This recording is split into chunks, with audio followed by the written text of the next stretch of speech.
हाय दोस्तों, एक बार फिर से आप सभी लोगों का YRS क्लास में बहुत बहुत स्वागत है।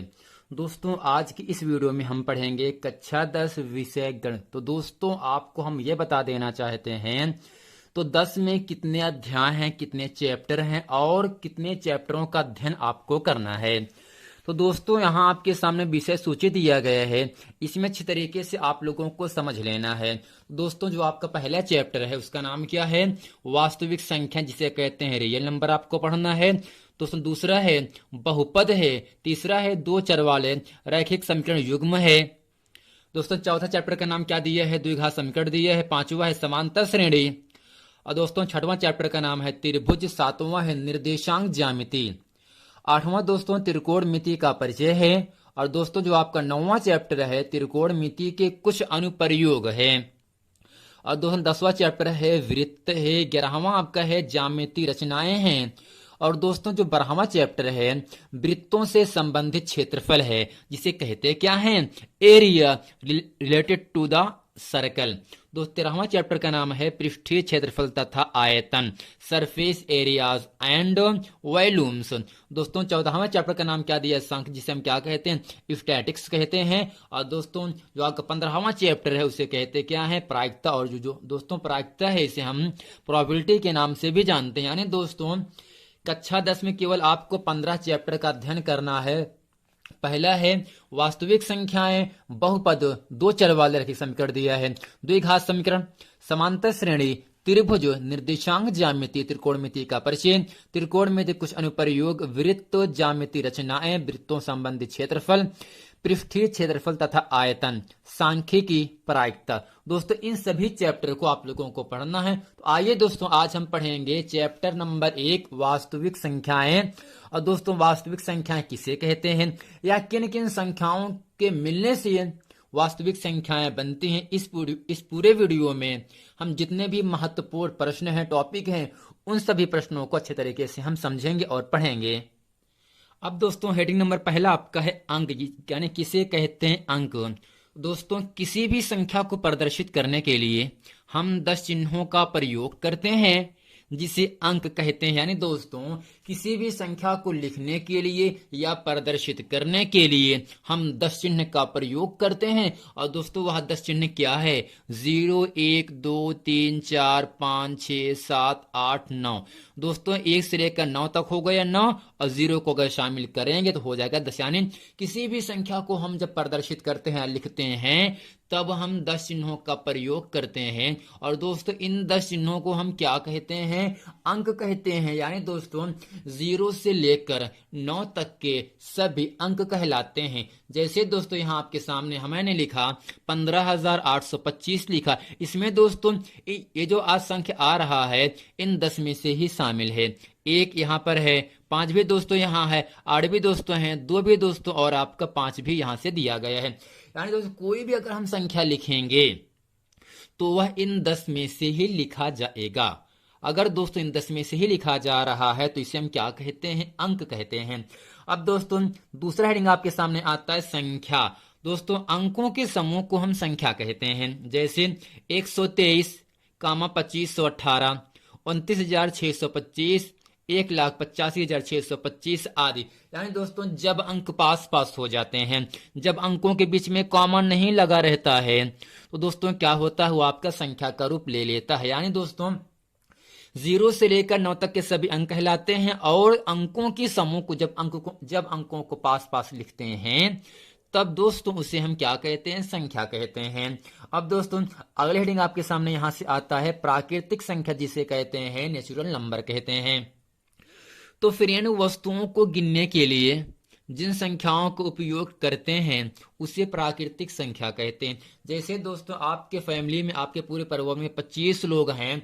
जब 25 लोगों को आप गिनोगे तो दोस्तों गिनना प्रारंभ करते हो 1 से ना।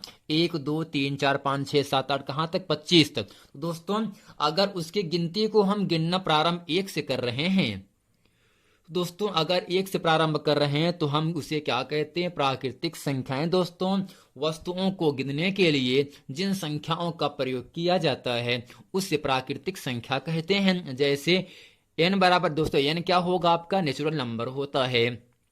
1 2 3 4 5 6 7 8 9 10 ऐसे कहां तक दोस्तों है आपका अनंत तक। अगर दोस्तों कोई आपसे पूछे सबसे छोटी प्राकृतिक संख्या क्या होती है तो आपको उत्तर होना चाहिए 1। और अगर आपसे पूछे कोई सबसे बड़ी प्राकृतिक संख्या क्या होती है तो आपको उत्तर होना चाहिए अनंत होगा। अब दोस्तों अगली हेडिंग आपके सामने आता है पूर्ण संख्या, जिसे कहा जाता है होल नंबर। यदि प्राकृतिक संख्या में शून्य को भी शामिल कर लिया जाए तो इसे पूर्ण संख्या कहते हैं। अगर दोस्तों इस पूरे प्राकृतिक संख्या में हम अगर पहले जीरो को भी शामिल कर लें तो इस पूरे समूह को दोस्तों हम क्या कहते हैं, पूर्ण संख्या कहते हैं। दोस्तों जो आपकी प्राकृतिक संख्याएं होती हैं उनकी स्टार्टिंग 1 से होती है, लेकिन जो पूर्ण संख्याएं होती हैं उनकी शुरुआत उनकी स्टार्टिंग 0 से होती है। तो दोस्तों 0 क्या होगा, सबसे छोटी पूर्ण संख्या होती है। और दोस्तों जो अनंत आपका है आपका सबसे बड़ी प्राकृतिक संख्या और सबसे बड़ी पूर्ण संख्या होती है। अब दोस्तों अगला हेडिंग आपके सामने आता है परिमेय संख्या, जिसे कहते हैं रेशनल नंबर। अब दोस्तों इसमें लिखेंगे और समझेंगे ऐसी संख्या जिसे p बटे क्यू के रूप में व्यक्त कर सकते हैं जहां क्यू का मान कभी भी 0 के बराबर ना हो। अर्थात दोस्तों ऐसी संख्या जिसे p बटे क्यू के रूप में व्यक्त कर सकते हैं, लिख सकते हैं, निरूपित कर सकते हैं या प्रदर्शित कर सकते हैं जहां Q does not is equal to 0 हो। अर्थात दोस्तों जो आपका क्यू है, जो बटे की संख्या क्यू है, उसका मान कभी भी 0 के बराबर नहीं होना चाहिए तथा P और Q दो पूर्णांकों हो परिमेय संख्या कहते हैं। दोस्तों जैसे अगर अंश में 0 रहेगा दोस्तों परिमेय संख्या, अगर नीचे 0 आ जाएगा, अगर बटे की संख्या अगर हर में दोस्तों 0 आ जाएगा तब आपकी परिमेय संख्या नहीं होगी, तब दोस्तों क्या होगा, आपका अपरिमेय संख्या हो जाएगा। दोस्तों जैसे 0 बटे 1, 1 बटे 2, 5 बटे 6, -15 बटे 8, 22 बटे 7 और दोस्तों 3.14 और √1, √4, √9, √16 1.6 हो गया। दोस्तों ये सब क्या है, जिन संख्याओं का वर्गमूल भी दोस्तों निकल जाए वे सभी संख्याएं भी दोस्तों परिमेय संख्याओं के अंतर्गत आती हैं। जैसा कि 1 का वर्गमूल 1 होता है, 4 का वर्गमूल 2 होता है, 9 का 3, 16 का 4 हो जाएगा। और दोस्तों दशमलव की संख्याएं भी क्या होती हैं, परिमेय संख्याएं होती हैं। दोस्तों इसमें जितने भी लिखे गए हैं सब में अंश है, हर है, अंश है, हर है, अंश है, हर है। तो जो संख्याएं अंश और हर के फॉर्म में लिखी जाती हैं जहां क्यू का मान बटे की संख्या 0 के बराबर नहीं होना चाहिए और p और क्यू क्या है दोस्तों, अगर दो पूर्णांक हैं तो दोस्तों से क्या कहते हैं, परिमेय संख्या कहते हैं। ठीक दोस्तों इसी का विलोम क्या होता है, आपका अपरिमेय संख्या होता है। दोस्तों इसमें लिखेंगे ऐसी संख्या जिसे p बटे क्यू के रूप में व्यक्त ना कर सके अपरिमेय संख्या कहते हैं। जैसे पाई दोस्तों क्या है, एक अपरिमेय संख्या है और दोस्तों पाई का मान होता है 3.14 होता है, अर्थात 22/7 जो है आपका पाई का मान होता है। दोस्तों पाई एक अपरिमेय संख्या, लेकिन जो पाई का मान होता है वो आपकी एक परिमेय संख्या होती है। दोस्तों यहां से 732 डॉट डॉट का सिंबल अगर लगाया गया है तो आपका परिमेय संख्या होगा। दोस्तों 1.80 800 800 ऐसा डॉट डॉट किया जा रहा है, √2 √3 √5 √6 √7, यानी जिन संख्याओं का वर्गमूल ना निकले वे सभी संख्याएं भी अपरिमेय संख्याएं होती हैं। दोस्तों 810 800 800 ये सब दोस्तों क्या है, अशांत अनावर्ती दशमलव संख्याएं हैं। अब दोस्तों अगले हेडिंग आपके सामने आता है वास्तविक संख्याएं, जो कि आपको चैप्टर का नाम है वास्तविक संख्याएं।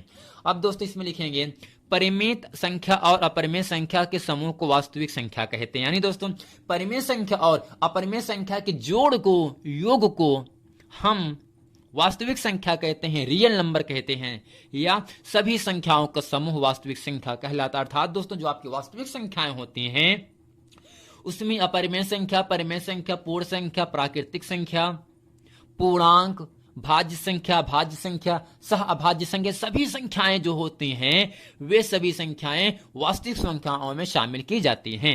यानी सभी संख्याओं का जो समूह होता है, जो सेट होता है, उसे वास्तविक संख्या कहते हैं। जैसे दोस्तों -1, 1 3√2/5 6√3 6 + 2√3, अर्थात दोस्तों इसमें 3 एक परिमेय संख्या, आपका 3/5 एक परिमेय संख्या, लेकिन √2 एक अपरिमेय संख्या। तो दोस्तों 6 एक परिमेय संख्या, लेकिन √3 एक अपरिमेय संख्या हो गया। तो 6 क्या है परिमेय, 2√3 दोस्तों क्या होगा, एक अपरिमेय संख्या हो जाएगा। आपको दोस्तों हम ये बता देना चाहते हैं, यदि किसी अपरिमेय संख्या के साथ में कोई परिमेय संख्या गुणे के रूप में है तो वह संख्या अपरिमेय संख्या होता है। यानी दोस्तों अपरिमेय संख्या में कोई भी संख्या जब जोड़ते हैं या गुणा करते हैं या भाग करते हैं तो सदैव अपरिमेय संख्या ही रहता है। अब दोस्तों अगले हेडिंग आपके सामने आता है पूर्णांक। किसे कहते हैं पूर्णांक, किसे कहते हैं इंटीजर। दोस्तों शून्य सहित तमाम धनात्मक व ऋणात्मक संख्याओं के समूह को पूर्णांक कहते हैं। यानी दोस्तों जीरो सहित तमाम धनात्मक संख्या और तमाम ऋणात्मक संख्या का जो समूह होता है, जो सेट होता है, उसे दोस्तों हम क्या कहते हैं, पूर्णांक कहते हैं। दोस्तों आपको यह पता होना चाहिए शून्य के दाएं तरफ बढ़ने पर संख्याएं बढ़ती हैं। दो संख्या यहां से क्या होती हैं आपकी, बढ़ती हैं। लेकिन दोस्तों शून्य के बाएं तरफ जाने पर संख्याएं क्या होती हैं, घटती हैं।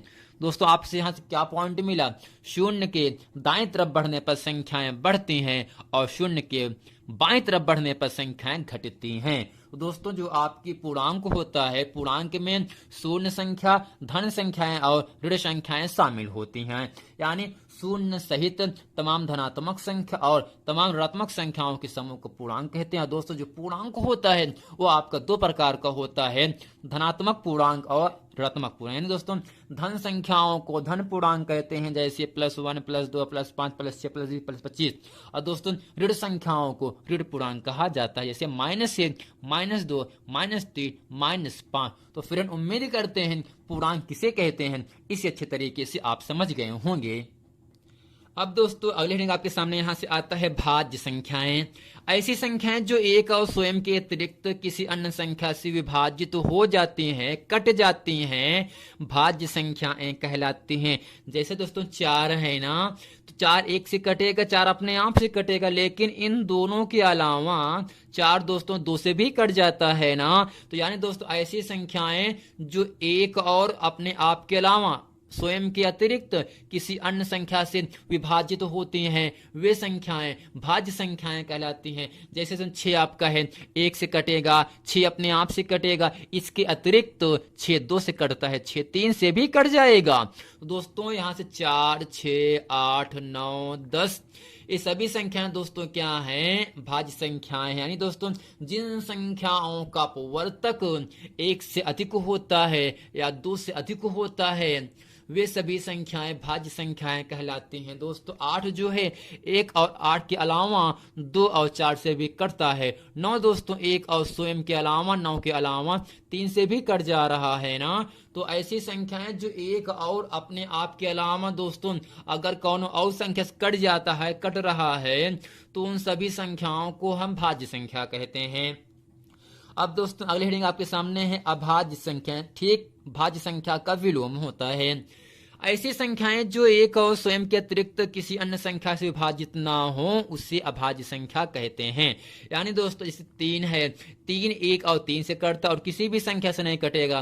5 दोस्तों क्या है, 1 से कटेगा, 5 से कटेगा, लेकिन इन 2 के अलावा किसी भी संख्या से नहीं कटता है। 7 भी दोस्तों अपने आप के अलावा और 1 से करता है। ऐसे 11 जो है 1 से करता है, 11 से करता है, ना कि 2 से कटेगा, ना ही 3 से, ना 4, ना 5, ना 6, ना 7, केवल 1 और अपने आप के अलावा कट रहा है। ठीक इसी प्रकार 13 और 17 भी है जो कि 1 और अपने आप के अलावा किसी अन्य संख्या से विभाजित नहीं हो रही है। यानी संख्याएं दोस्तों वे संख्याएं जिनके केवल 2 अपवर्तक होते हैं, जिनके केवल 2 अपवर्तक होते हैं, अभाज्य संख्याएं कहलाती हैं। और दोस्तों ऐसी संख्याएं जिनके अपवर्तक 2 से ज्यादा होते हैं, भाज्य संख्याएं कहलाती हैं। दोस्तों यहां से 1 2 3 1 2 3 4 1 2 3 4 है ना।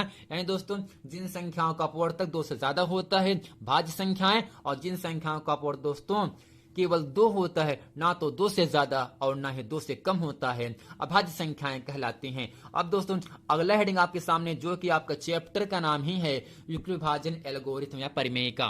दोस्तों माना 2 धनात्मक पूर्णांक ए और बी दिए रहने पर ऐसी अद्वितीय पूर्ण संख्याएं क्यू और आर विद्यमान है कि ए बराबर बी क्यू प्लस आर है। दोस्तों हम आपको ये बता देना चाहते हैं, आपको इसके पहले की कक्षाओं में पढ़ाया गया होगा कि एक सूत्र होता है दोस्तों, भाज्य बराबर भाजक गुणे भागफल प्लस शेषफल। अब दोस्तों यहाँ से भाज्य को ए लिखा गया, भाजक को बी लिखा गया, भागफल को क्यू और शेषफल को दोस्तों आर लिखा गया। और दोस्तों इस सूत्र को हम क्या कहते हैं, युक्त विभाजन प्रमेय का भी कहते हैं। अर्थात दोस्तों ए बराबर बी क्यू प्लस आर। अब दोस्तों यहाँ पर आर का मान क्या होगा, और दोस्तों जो आर का मान होगा वह जीरो के बराबर या जीरो से बड़ा, लेकिन जो दोस्तों बी है वह आर से बड़ा होना चाहिए।